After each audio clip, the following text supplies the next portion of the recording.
Muy buenos días y bienvenidos a esta jornada del día de hoy. Geopolítica, estamos ya en el aire para nuestro compromiso de a esta hora todos los días de lunes a viernes.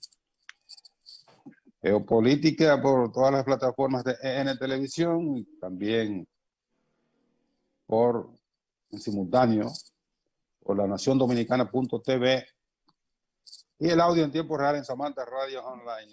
Hoy es miércoles y estamos a 10 del mes de febrero. Y que es un día feriado, pero estamos trabajando aquí. Buenos días, Leandro. Buenos días, Nelson. Buenos días a todos los amigos televidentes de Geopolítica. Hoy que contamos a 10 de febrero y es el cumpleaños del colega y amigo Nelson Encarnación, que comparte, y yo comparto con él este espacio. Así que muchas felicidades para Nelson. Verdad que sí. Y segundo, este día nos encuentra, casi como todos, con informaciones interesantes en el plano nacional, nuevos sometimientos, casi ya se ha hecho público, algunos funcionarios. Además, el problema de los vecinos de Haití, pero sobre todo en los Estados Unidos, que el Senado de los Estados Unidos acogió el recurso de juicio político a Donald Trump. Y las cosas ya están un poco bien calientes. Pero bueno, tenemos que seguir. Así es. Con todo ese panorama que ha adelantado el querido amigo Leandro. Bueno, tenemos muchos temas en el día de hoy. En un ratito se conectará con nosotros el doctor Roberto Rosario Márquez, es presidente de la Junta Central Electoral. Actualmente es miembro de la dirección política del partido Fuerza del Pueblo. Vamos a hablar con el doctor Rosario, que es uno de los más los manejadores fundamentales del sistema electoral de la República Dominicana, por haber estado allí en la Junta mucho tiempo, tanto como presidente de la anterior Cámara Administrativa, como luego presidente del Pleno, durante 6 años corridos en el Pleno, y que estamos a la espera de contar con la presencia del doctor Roberto Rosario Márquez. Bueno, venimos de Estados Unidos. Sé que era previsible que el Senado acogiera el juicio político porque es con una mayoría, o sea, que le diera entrada. Sí. Es con una mayoría simple. Ahora el problema va a estar en la votación mayor, cuando tengan que decidir si acogen si condenan o no al expresidente Trump, que parece que los republicanos la mayoría de los republicanos están en contra, y eso va a tener muchas complicaciones para reunir la mayoría calificada, de modo que Trump se podrá salvar y seguir siendo una amenaza de presentarse, ya no una amenaza para los Estados Unidos, más bien una amenaza para el propio Partido Republicano, que es que lo va a tener ahí como una perra brava, él amenazando con ser candidato. Si no es inhabilitado por el juicio político, va a estar habilitado para optar por la candidatura republicana en el año 2024, y en caso de que... A los 78 años, los 80 años. No importa. Y en caso de que los republicanos le pongan la pista difícil para ser candidato, de seguro él armaría una candidatura independiente, porque es un tipo obcecado, es una persona que tiene una valoración de sí mismo que va casi de aquí a la luna. Entonces, si no consigue la candidatura por los republicanos, como está habilitado, se va a ir lo pueden anotar, se va a ir como candidato. Entonces el problema es ahora los competidores internos del Partido Republicano. El problema es que los republicanos si fuera aquí que hay políticos que tienen una mira muy larga, ven más allá de la curva, como decía el doctor José Francisco Peña Gómez, a esa persona lo inhabilitarían para que no fastidiara dentro del partido. Bueno, Pero, es que pues, no solamente el partido, es que Donald Trump es un peligro para la sociedad norteamericana. Es un desastre. para todo, pero bueno, en primera instancia para los Bueno, republicanos, que son los que tienen de hecho, solo esa espada ahí. solo los 6 republicanos, senadores, apoyaron la moción digamos, de entrada, apertura La de moción juicio. de entrada. Entonces, Ahora vamos a ver si en el juicio real pueden votar en contra de Donald Trump. Yo pienso que no van a votar eso 22, que tienen que votar 20, no lo va a conseguir. es un poco difícil, pero está planteada la posibilidad de la inhabilitación. Si son juiciosos los republicanos, se quitan del medio a ese individuo desde ahora. Claro, lo que estoy diciendo, si fuera aquí, que los políticos tienen unas garras distintas, porque son políticos de verdad. Estos no son políticos, son personas ahí que hacen actividad política, pero no son políticos. Muchos son empresarios y son comerciantes de gran escala. El propio Trump, su vida había sido político.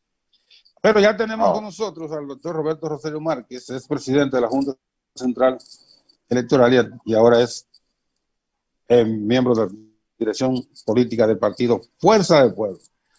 Doctor Rosario, para nosotros es un inmenso placer tenerle aquí en Geopolítica esta mañana. Buen día. Buen día, gracias Nelson y gracias Leandro por permitirme conversar con ustedes, ¿verdad? Y compartir con sus amables televidentes. El placer es nuestro, Roberto. Y usted viene al escenario en un momento bien caldeado, porque usted tiene el rol de haber sido un activo importante en la administración de elecciones en República Dominicana y de procesos electorales. Y además ahora tiene el rol de ser un representante de un partido que entra en una contradicción o en un conflicto por una decisión de la Junta Central Electoral. ¿Cuál es su evaluación general de ese panorama y del resultado final que deja fuera de los partidos mayoritarios a la Fuerza del Pueblo? Mira, en primer lugar yo pienso que más que a la Fuerza del Pueblo, la decisión que ha adoptado la Junta Central Electoral lastima sensiblemente el sistema de partidos. Okay. Es un tema viejo que viene desde el diseño de la ley 3318 e incluso más allá del año 2005, cuando se aprobó esta nueva forma de financiación. Cuando el presidente Fernández era presidente de la República, se aprobó una modificación a la existente ley de financiación de la política, creando esta nueva modalidad de que del total del financiamiento, un 80% se daba a los partidos que obtenían más del 5%, un 12% a los partidos que van desde el 1 hasta el 5% y un 8% a los partidos que van desde el 0.01 hasta el 1%. Como se ve, es un sistema que está diseñado para la consolidación de 2 o 3 partidos mayoritarios, mientras que el resto de partidos, de una manera u otra, se ve excluido de accesar a la parte mayor del pastel del financiamiento de la política. Pero cuando usted la dirigiera, ¿sí, Roberto? Cuando yo la dirigía, yo sometí un proyecto de ley de partido y un proyecto de ley de régimen electoral. En el proyecto de ley de partido que yo sometí al Congreso, que fue el aprobado, pero que le recortaron muchísimas cosas, entre ellas esta, la propuesta que nosotros hacíamos era que el 20% se distribuyera en partes iguales entre todos los partidos y que el 80% se distribuyera en función de la cantidad de votos que obtuvieran los partidos, sin establecer estos umbrales de un 80, un 12 y un 8. Si ese hubiese sido el sistema aprobado, le garantizo a usted que no hubiera discusión. Porque en este caso, quien decidiera a quién le va a llegar la mayor cantidad de financiamiento es el elector directamente. Y la Junta no iba a tener que intervenir más que en diseñar el reglamento en función de los votos obtenidos por cada uno. Era una forma llana, simple, de solución de este conflicto que se da cada 4 años, que en este caso se ha dado con mayor algidez ahora, entre otras razones, porque la decisión que se tomó no fue la más equitativa. Es verdad que el artículo 212 de la Constitución le da facultad reglamentaria a la Junta para determinar asuntos como este. Pero las facultades reglamentarias de un órgano extrapoder, como lo es la Junta, o incluso de un ministerio, a lo cual la Constitución le da la posibilidad de reglamentar, está limitada por lo que establece la Constitución misma. La Constitución, en el artículo 74, en varios de sus numerales, en el 1, 2 y 3, establece una serie de principios, como son los principios de racionalidad al momento de tomar una decisión como esta, o el principio de favorabilidad.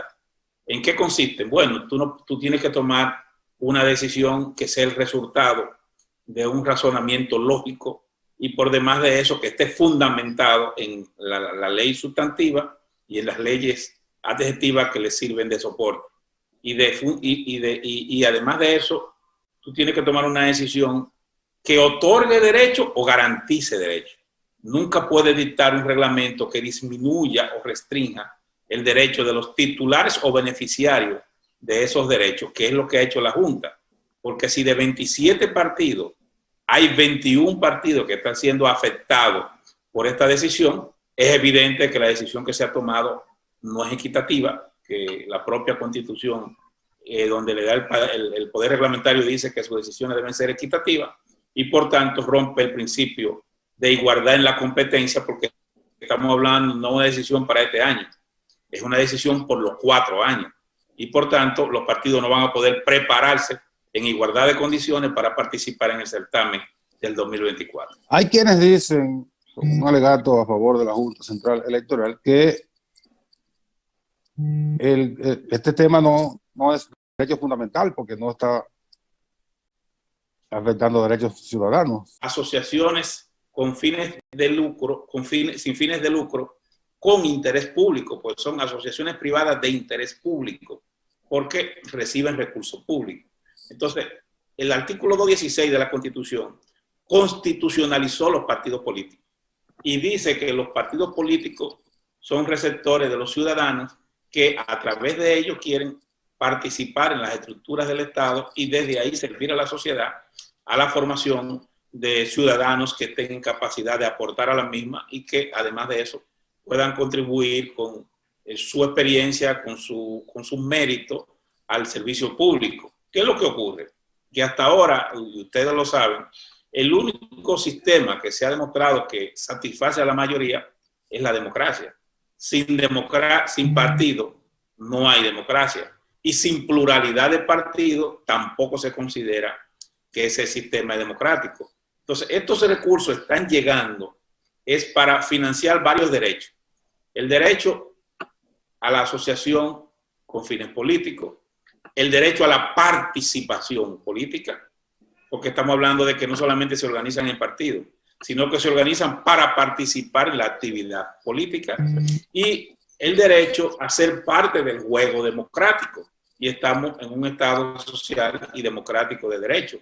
Claro que esto afecta sensiblemente varios derechos fundamentales. Pienso que incluso no es ni siquiera una discusión trascendente ese cuestionamiento. Pueden haberlo dicho 1 o 2 personas, pero en sentido general todo está en contexto que esto afecta a la democracia, afecta el funcionamiento de los partidos y ve a los partidos como instrumento político para el ejercicio de derechos fundamentales.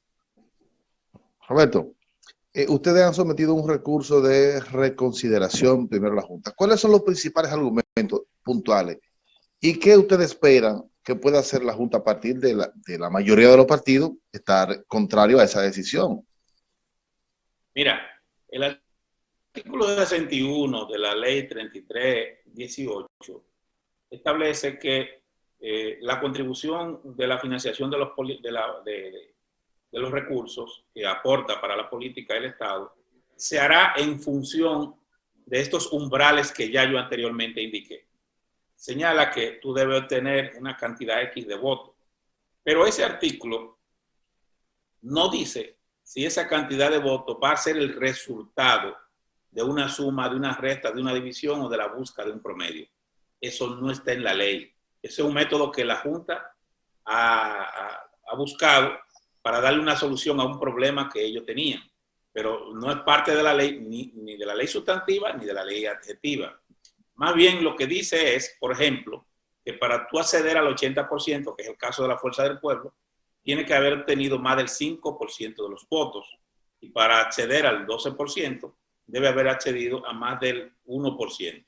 Con esta decisión, hay 19 partidos que fueron excluidos del 1 al 5% y, por tanto, están siendo afectados y lo están llevando al 0.1 hasta el 1%, lo que disminuye la cantidad de recursos que recibe.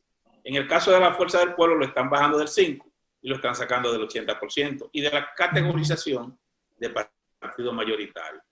¿Cuántos votos sacó la Fuerza del Pueblo? Bueno, según el último boletín de la Junta Central Electoral del 5 de julio, la Fuerza del Pueblo obtuvo 233.358 votos. Eso equivale al 5,69% de la totalidad de los votos emitidos. Por tanto, la Fuerza del Pueblo sí obtuvo el 5% que se solicitó. ¿En cuál nivel? En el nivel presidencial. Presidencial. La Junta ha dicho que en este caso tiene que ser en los 3 niveles, pero la ley no dice que en los 3 niveles. La ley lo que dice es que debe sacarlo. Mira cuál es la situación. Pero tampoco dice que tampoco identifica el nivel. Sí y no. Las leyes, cuando se aplican, si tienen algún vacío, te obligan a que dentro del cuerpo de la misma, porque una ley no solamente un artículo, tiene una cantidad de capítulos, sesiones y artículos. Hay un capítulo de la ley que se refiere al reconocimiento de los partidos. El artículo 15, numeral 6 de esa misma ley, donde establece que para que una sociedad de personas pueda adquirir la categoría de partido y pueda ser reconocido como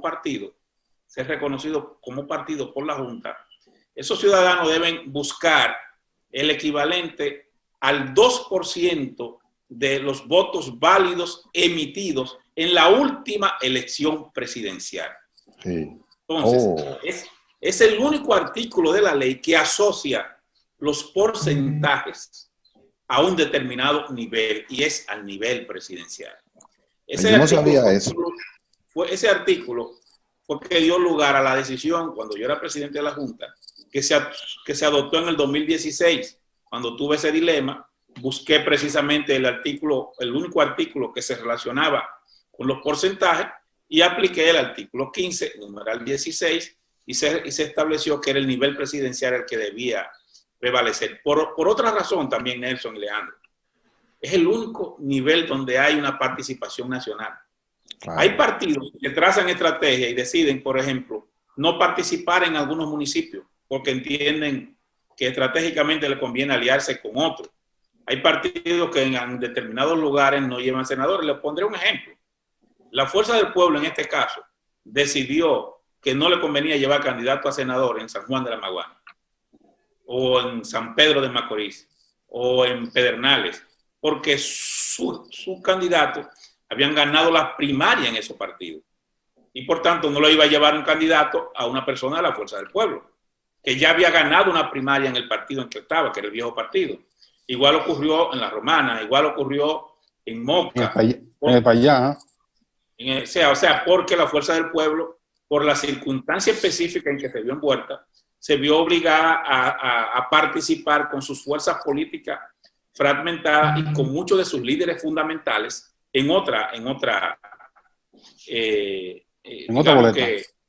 boleta. Vamos a poner un ejemplo. Ustedes recuerdan que cuando nosotros salimos del viejo partido tuvimos la dificultad de que debimos buscar un partido a través del cual participar, y generosamente el Partido de los Trabajadores Dominicanos nos ofreció su registro y esa plataforma para integrarnos junto con ellos y hacer un nuevo partido. Pero ese partido, que no era un partido mayoritario, no cumplió con la ley de hacer reserva de toda la candidatura a nivel nacional, porque ellos no sabían que nosotros íbamos para allá y no tenían previsto participar en todas partes. Ni podían. Ni podían. Entonces, ¿qué ocurrió? Claro. Que nosotros Hay lugares, por ejemplo, como San Cristóbal, donde el candidato de nosotros no fue inscrito en la boleta de la Fuerza del Pueblo, sí, y es el senador. O hay lugares como Santiago Rodríguez, donde Antonio Marte nosotros tuvimos que inscribirlo a través de la boleta del PRM, para ponerte un ejemplo. Y el Partido Reformista. Los del Partido Reformista. No, pero hay algunos, yo creo que fue el PRM. Hay lugares donde tuvimos que llevar, hay lugares donde nosotros tuvimos que llevar el candidato a senador en la plataforma del PRM, y hay otros donde tuvimos que llevarlo en el Reformista, otro en el BIS, y así sucesivamente, porque no hicimos la reserva de ley que decía que había que hacerse varios meses antes para usted poder inscribirlo. Pero eso es, tú me dirás, bueno, es el caso particular de la Fuerza del Pueblo. No, es el caso general de muchos partidos que en las elecciones regionales, provinciales y municipales no llevan candidatura por una estrategia política diseñada. Pero en el nivel presidencial todo el mundo está obligado. Es el único nivel donde tú tienes que participar en todos los municipios, en todos los distritos municipales, en todos los municipios y en todas las provincias y en todas las circunscripciones y en el interior. No puede dividir el voto. No puede fraccionar. Yo creo que ese es el argumento más sólido que tienen ustedes. Es que la única elección que es nacional y única es la presidencial. Indivisible. Claro, tú no puedes dividir el presidente.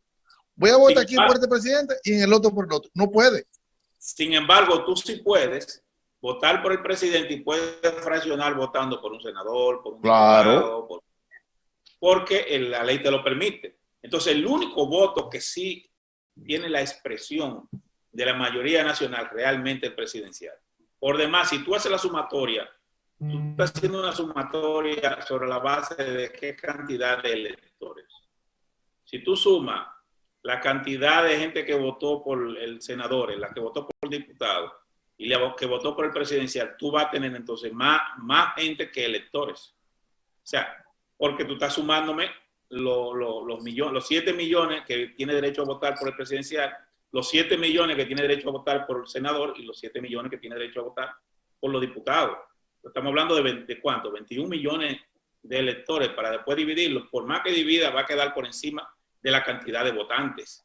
Entonces tú estás creando una distorsión. Tú no estás interpretando de manera objetiva cuál es la verdadera voluntad del elector. En el presidencial, ese no es un tema en discusión, porque como tú señalas, es el único medio mediante el cual tú puedes valorar que un voto realmente es la expresión de un ciudadano y no que ese voto a su vez es una expresión diferente.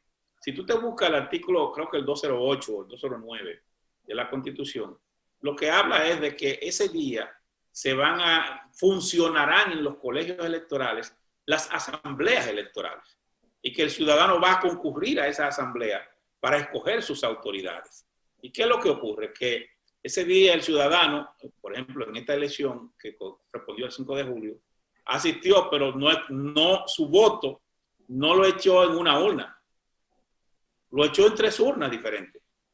Tú votaste y concurriste a la urna donde está eligiendo los diputados, concurriste a una urna donde está eligiendo el senador y concurriste a una urna donde está eligiendo el presidente. A ti te daban 3 boletas. Y con cada una de esas boletas, en cada una de esas urnas, tú expresabas una voluntad distinta. No la misma voluntad, una voluntad distinta, que podía ser incluso por partido distinto.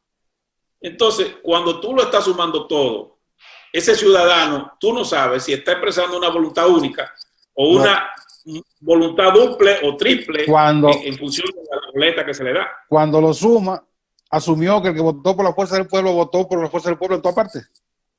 Así es. Y no es así. Y ocurre que hay una sentencia del Tribunal Constitucional donde se establece, se reconoce la legalidad del voto preferencial y el derecho que tiene el ciudadano a fraccionar su voto, a votar por el partido que quiera, a senador, y por el partido que quiera, diputado. Por tanto, esa decisión que es vinculante del Tribunal Constitucional no permite que tú puedas interpretar que el ciudadano tiene un voto homogéneo, sino que se reconoce que el ciudadano tiene el derecho de una bandeja de oferta que se le haga, escoger en cada una de ellas de manera distinta, en los niveles que se le presente, el candidato que prefiera en el partido que entiende. Vamos a ir a pausa, ahí rapidito, y vamos a venir con el doctor Roberto Rosario. para continuar con este tema, porque lo vamos a dejar en la agenda, que es el voto disidente que emitió la integrante de la Junta, Dolores Fernández, que parece que va en consonancia con ese razonamiento, porque ella se fundamenta mucho en la favorabilidad, en la racionalidad, etcétera, etcétera. Pero venimos ahora de inmediato a continuar hablando con el doctor Roberto Rosario Márquez, ex presidente de la Junta Central Electoral.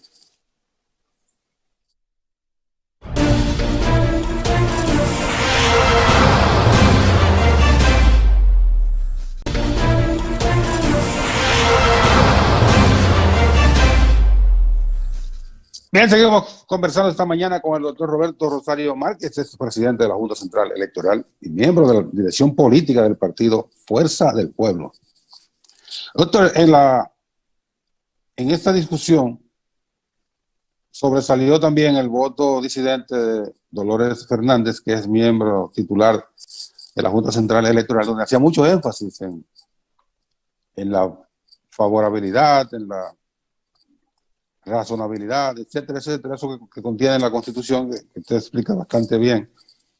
E incluso ella, su voto favorece, su opinión favorece que no solo la Fuerza del Pueblo fue afectada, sino que el Partido Reformista, que obtuvo un 5% en uno de los niveles, y el PRD, que también obtuvo un 5% en otro de los niveles, ella entendía, imaginamos que esa fue su posición en la discusión en el Pleno, que había que tomar en cuenta esos niveles para que esos partidos pudieran acceder a la financiación del 5%. En ese caso, ya serían 5 partidos los que tendrían acceso al 80%. Esa opinión va en consonancia con lo que usted opina, con lo que dice la Constitución, la ley electoral, el ordenamiento jurídico de los institucional de los partidos. La doctora Fernández es una persona de mucha preparación. La doctora Fernández tiene en la Junta Central Electoral, si no me equivoco, 18, casi 19 a 20 años elaborando en la institución. Viene desde el nivel de oficial civil a directora del Registro Nacional del Registro Civil y ahora está como miembro de la Junta. Es una persona que de alguna manera ha administrado derechos fundamentales por mucho tiempo, porque administra lo que es el derecho a la identidad, nombre, al apellido, o sea, de alguna manera está demasiado mezclada con los ciudadanos. Tiene una amplia preparación también, tengo entendido que tiene una maestría en derecho electoral que la desarrolló tanto en el cargo, la llevó a cabo. Y efectivamente, cuando usted es miembro de un órgano como la Junta y va a discutir temas importantes, si usted se prepara para participar, yo lo hacía cuando estuve primero en la Cámara Contenciosa y después cuando estaba en la Cámara Administrativa, usted lleva sus posiciones por escrito y entonces usted la entrega en la reunión del Pleno y de manera verbal desarrolla lo que usted escribió, explicando cuál es su criterio. Por tanto, es evidente que estoy seguro que ese fue el comportamiento de ella, porque lo que manda, digamos, la dinámica de funcionamiento de ese tipo de órganos. Y en ese momento, pues, se valoran los pros y contras de cada opinión. Posteriormente se pide que esa opinión se integre al acta que se levante y que se haga constar que esa fue su opinión. Por eso ustedes ven que en el reglamento dice la doctora Dolores Fernández tuvo un voto disidente que se va a insertar en el acta. Después ella pues volvió a conocer. Ella hace algo interesante. Ella hizo un estudio de todos los reglamentos que se han tomado desde que se aprobó la modificación de la ley que introduce la financiación de la política. Ella hizo un estudio del año 98 para acá, porque esa modificación es el resultado de la crisis del 94, wow, que obligó a una serie de acuerdos que dio como lugar a un nuevo código. Ustedes recordarán, si no me equivoco, creo que se aprobó un nuevo código laboral, se hicieron cambios en los impuestos y se introdujo cambio en la política. Y finalmente, entonces, terminamos con la división de las elecciones cada 2 años. Un año era presidencial y otro año eran municipales y congresuales. En el 96 fue presidencial y en el 98 tuvimos por primera vez las elecciones separadas de municipales y congresuales.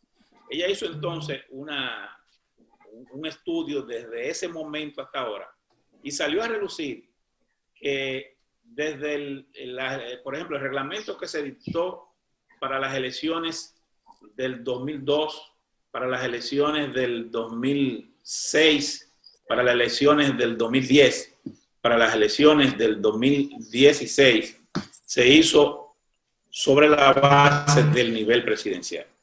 Es decir, la mayoría de las resoluciones que se han tomado para determinar lo que le corresponde a cada partido en el aporte que hace el Estado ha sido sobre la base del nivel presidencial. Las menos fue para la distribución, pero se hizo en esos casos la sumatoria porque no había nivel presidencial.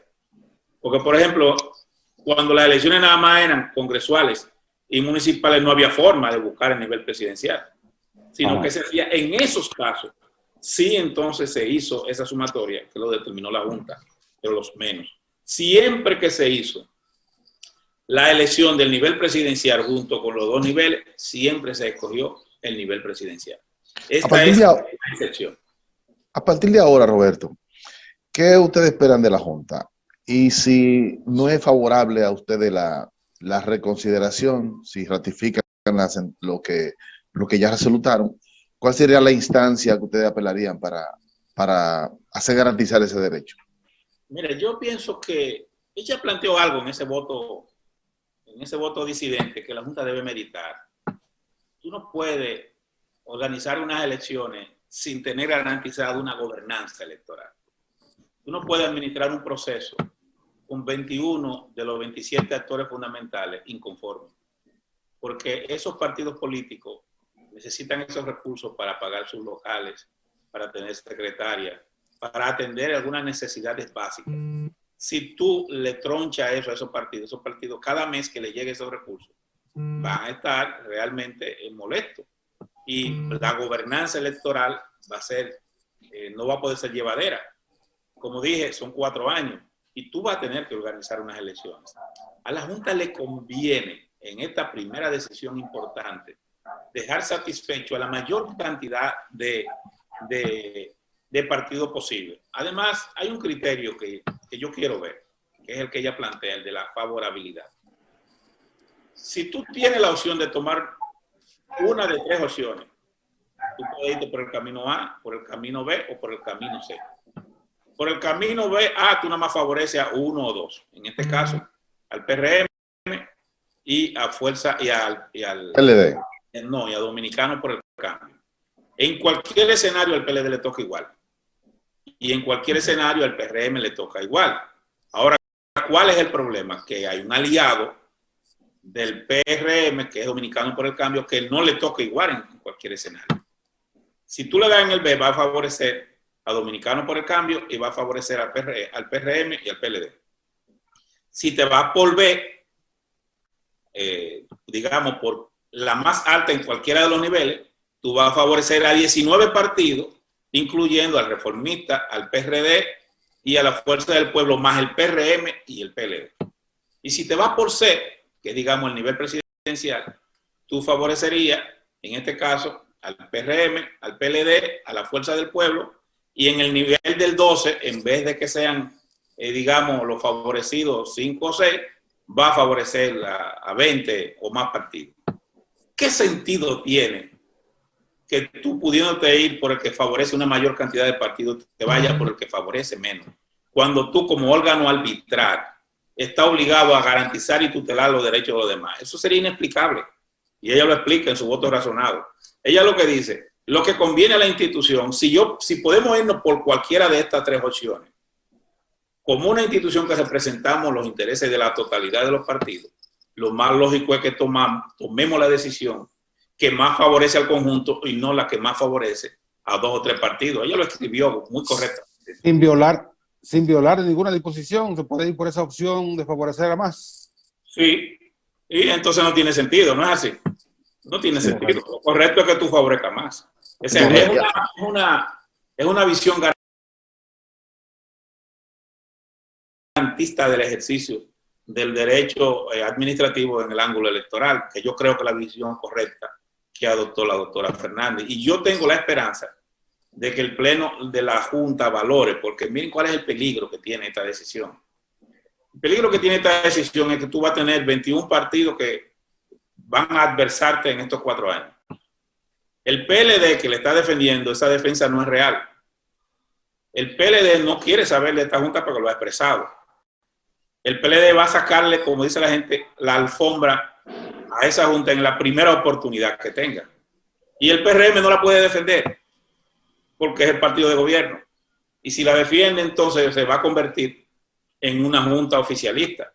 Si la Junta mantiene esta decisión, entonces la Junta se va a deslegitimar. Lo que le da legitimidad a esta Junta es que tiene el apoyo de un sector importante de la oposición y el gobierno. Si pasa solo a tener el apoyo del gobierno, se deslegitima. Ellos, si piensan con objetividad y maduran la decisión, toman una decisión que le permita a ellos legitimarse. Mira, el tema de la legitimidad es uno de los aspectos más importantes de un órgano electoral. Un órgano electoral necesita tener una legitimidad de origen, que quiere decir que sea seleccionado por el órgano competente y que los miembros de ese órgano tengan mérito para estar en el cargo. Y la otra legitimidad es la legitimidad de resultado. Ese órgano tiene que legitimarse en cada decisión que tome. Porque si las decisiones que toma son decisiones que no garantizan igualdad y equidad, entonces se deslegitima con cualquier decisión que tome y por tanto ya pasa a ser un problema de la administración electoral y no una solución al problema. Roberto, mira, yo para ser coherente, yo recuerdo que retuiteé un tuit tuyo y yo sigo pensando, estoy convencido que el argumento más sólido es el de la elección presidencial. Por lo tanto, la opción B que tú planteas de favorecer también a los demás partidos que en otro nivel tuvieron el 5%, yo no creo que esa es una decisión coherente, porque eso no hay forma de verificar si realmente es un apoyo real a esos partidos, como no lo es. Sí, tú tienes razón, pero la fuerza del pueblo no puede, aunque esa es la posición que más le favorece, nosotros como partido no podemos asumir la defensa de un aspecto que daría la impresión que es exclusivamente para favorecer a la fuerza del pueblo. Ya. O sea, si tú me preguntaras a mí, a Roberto Rosario, no a la fuerza del pueblo, yo te diría que es lo más ajustado. Pero no es lo más, pero desde el punto de vista ya como colectividad partidaria, daría la impresión que lo que estamos luchando es por dinero. Y no es así. Sí. Si nosotros aceptamos que la ley sea vulnerada o que no se tomen las decisiones más correctas desde ahora, entonces estaríamos validando que en el futuro se tomen otras decisiones en igual sentido. Nosotros tenemos que tratar siempre de actuar conforme a derecho. Porque el día que aceptemos algo malo porque nos beneficia, después tendremos que aceptar algo malo aunque nos perjudique. Es un razonamiento correcto. No es un asunto, se vería como egoísmo. No es egoísmo. Le quitaría argumento más adelante. Sí, es que lo otro es la continuación del sistema de reparto, no debe ser. Ahí el problema que hay, Leandro, es que lo que se ha adoptado ahora implica prácticamente la eliminación de la cantidad de partidos que tenemos. Yo no me opongo a que tengamos más o menos partidos, pero esa no debe ser una decisión de la Junta, esa debe ser una decisión de la población. Claro. La ley establece cuando un partido pierde la personería y no es por una decisión. La ley dice que tú pierdes la personería si tú sacas menos del 1% y no tienes representante en ninguno de los otros niveles. Entonces esa decisión hay que dejársela a los electores, que la tomen ellos el día que vayan a votar. Pero tú de manera administrativa no puedes tomar una decisión que ahogue esos partidos y que lo lleve a desaparecer.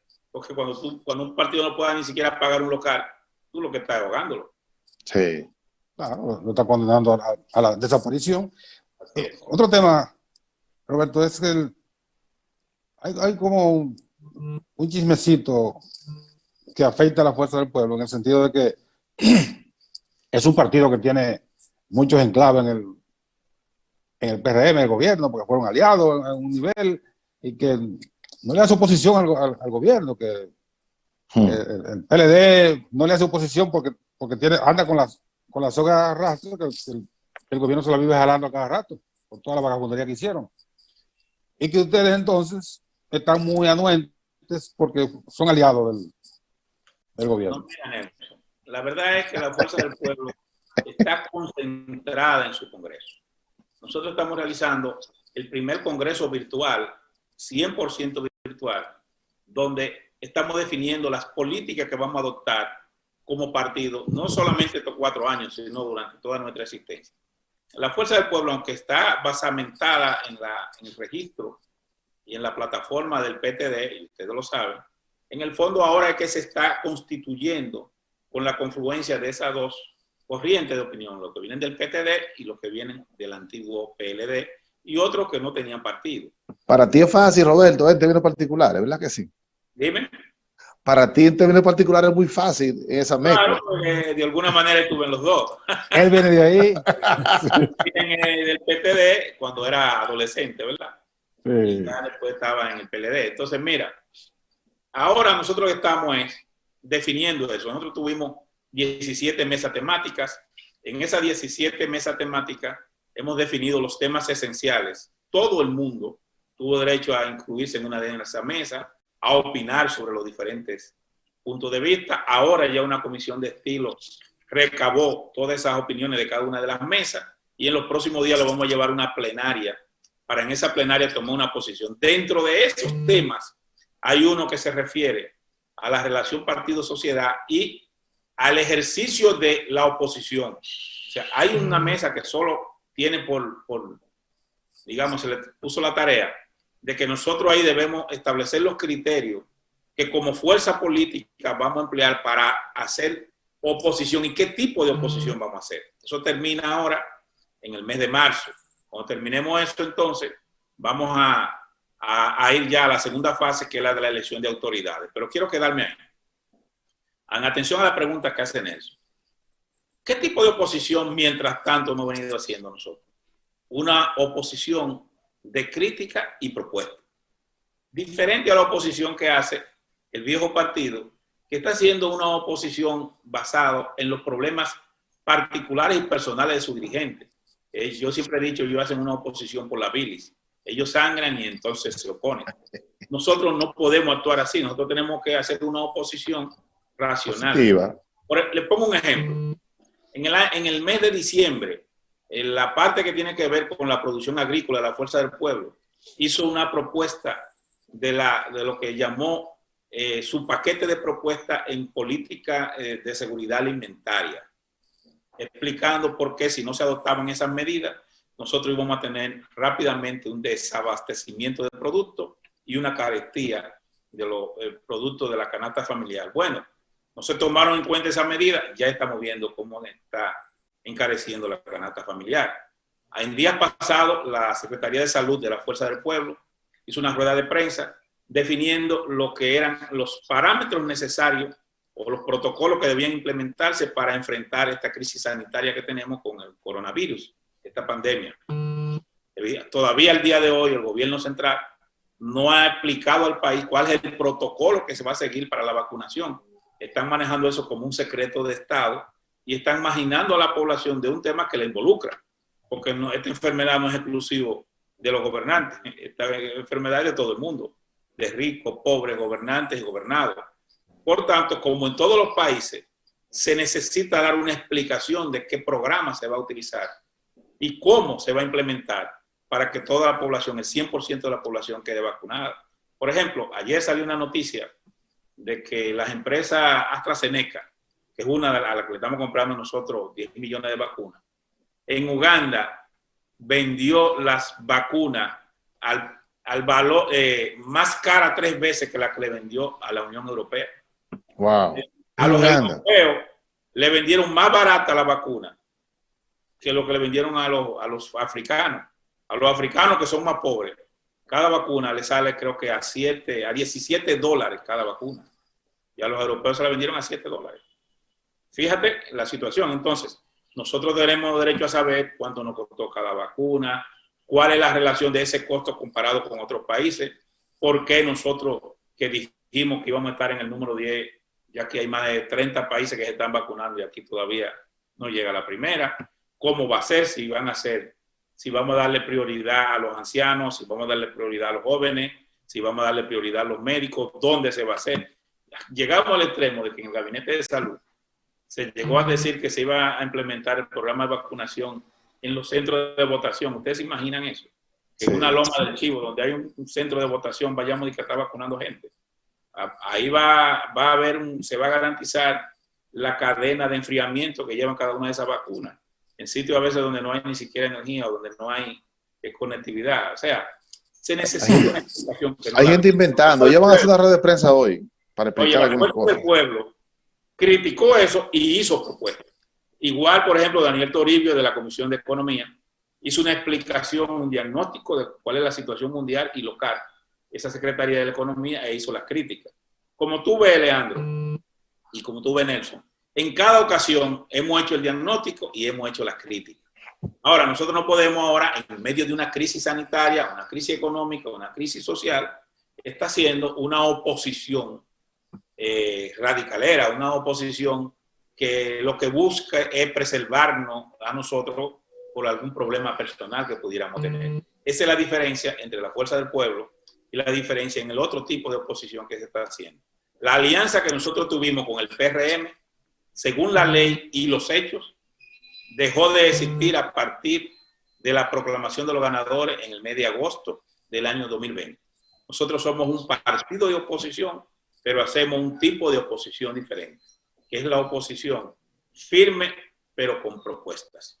Al final de cuentas, al pueblo no le importa si gobierna el viejo partido, la fuerza del pueblo o el PRM. El pueblo lo que quiere son soluciones a sus problemas. En lo que llega la oportunidad de que la fuerza del pueblo gobierne, la fuerza del pueblo tiene que hacer propuestas que permitan que se aliviane la crisis y que a los pobres le lleguen soluciones lo más cómodas posible para su existencia. Y en eso que está. Gracias. Terminamos, Roberto. Sí, bueno, gracias, Nelson, y gracias, Alejandro, por la verdad que hablar con tus amables televidentes. Una participación excelente como la que suele tener Roberto, que es, él tuvo un incidental de 10 años fuera de la política, pero Roberto es político desde muchacho. Desde chiquito, como dice el disco. Tiene un entrenamiento político y mucha vivencia. Gracias. Bueno, gracias, Roberto. Oye, no te me pierdas. Está bien, ya tú tienes mi teléfono. Ya. Si no, yo lo que hago es que te mando a la mujer mía que te localice a través de Berky. O con Félix. Que son en llave. Muy bien. Bueno, gracias de nuevo al doctor Roberto Rosario. Gracias a ustedes también por su atención este día. Mañana, Dios mediante, a las 8 de la mañana, otra entrega de Geopolítica. Sigan con EN Televisión.